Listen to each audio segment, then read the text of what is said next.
वो अनुसार अपनी आय पर आएंगे तो फिर ये नहीं देखेंगे हमारे पीछे क्या हो रहा है। बेशक हमारा परिवार भी मिट्टी में मिल जाए, लेकिन हम सरकार की ईंट से ईंट बजा करके अपना हक लेंगे। जो अफसरों ने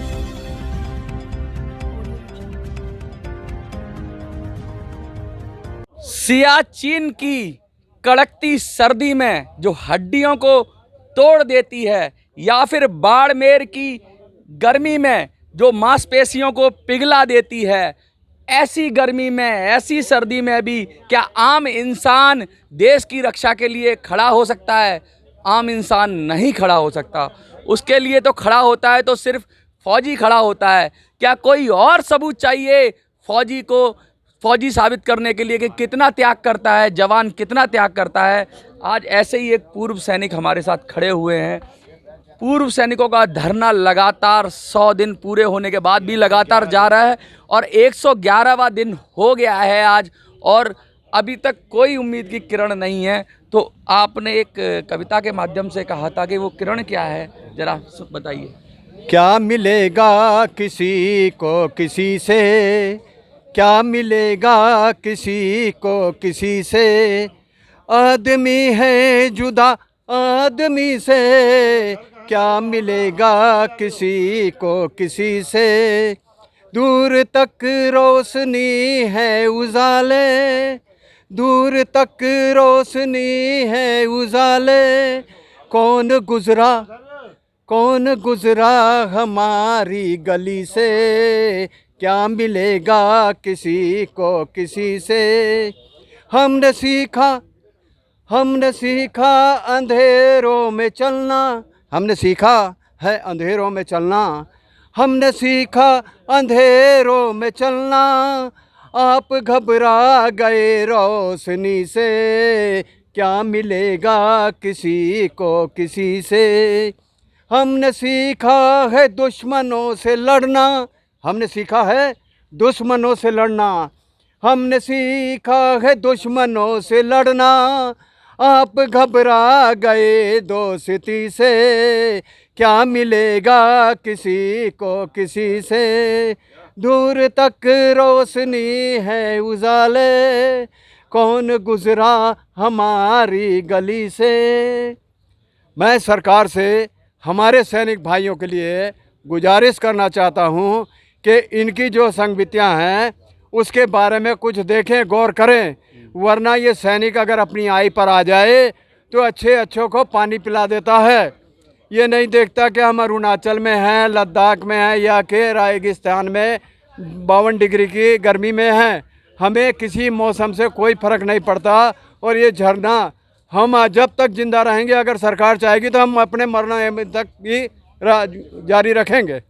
देखिए कितनी शिद्दत से बात कह दी। एक फौजी जब उतरता है जंग के मैदान में तो वो देखता नहीं कि अंजाम क्या होगा, बस उसको एक ही धर्म है, उसका एक ही फर्ज है, लड़ना और मोर्चे पे डटे रहना। 111 दिन के मोर्चा होने के बाद भी कुछ फौजियों ने आके यहाँ जन्मदिन मनाया, कुछ लोग खाना लेके आए, आज भी पता नहीं कहाँ से लोग आए हैं, पंजाब से, इधर उधर से, लेकिन फिर भी धरना बस दस्तूर जारी है।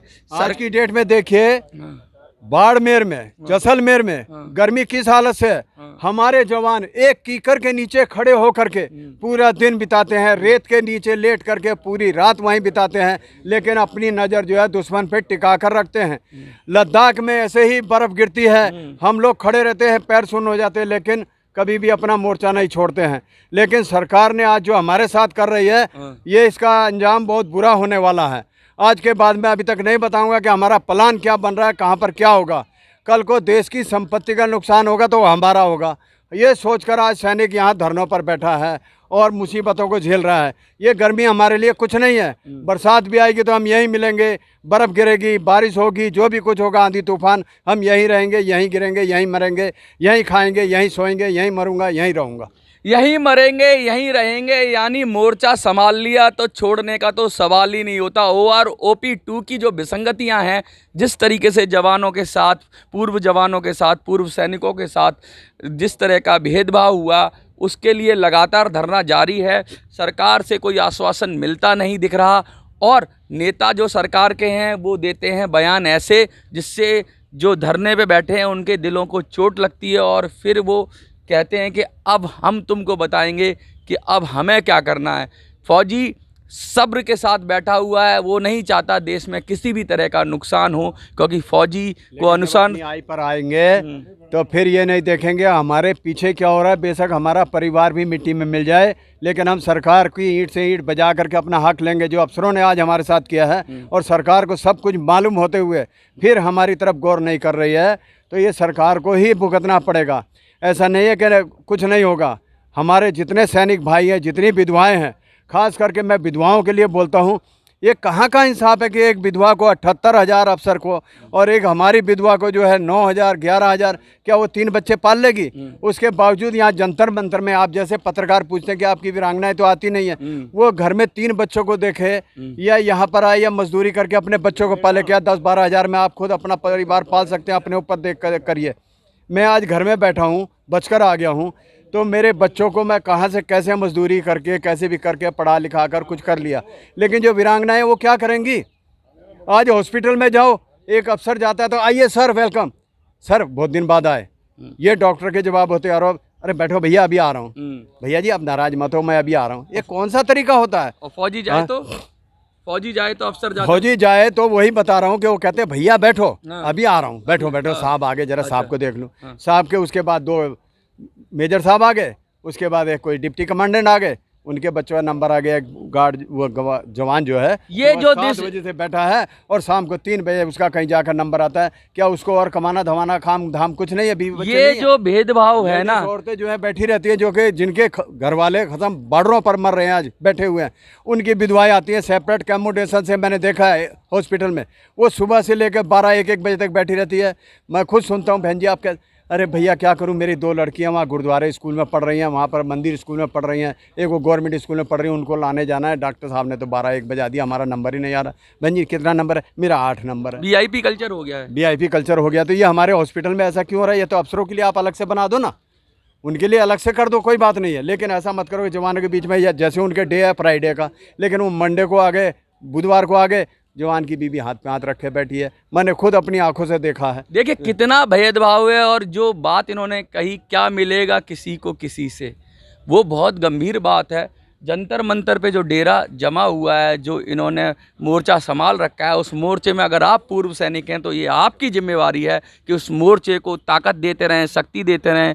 वो कैसे देंगे ये आप तय करें। अपनी उपस्थिति दर्ज करा कर देंगे, वीडियो को स्प्रेड करके शेयर करके देंगे, लाइक करके देंगे, कमेंट करके देंगे, या किस तरह से इनको यहाँ पर मोटिवेट करेंगे अपने क्षेत्र में? कैसे संगरूर से, पंजाब से आए हुए हैं, यहाँ खाना खा रहे हैं, आप इनको देखिए।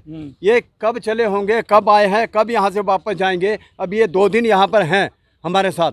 ये आते हैं जाते हैं, इनका घर से पैसा भी लग रहा है, टाइम भी बर्बाद हो रहा है। क्या इनके बीवी बच्चे वीरांगनाएं और नहीं है सब? ये भी इसी करके आते हैं कि भाई हमारा हक यहाँ पर मिले।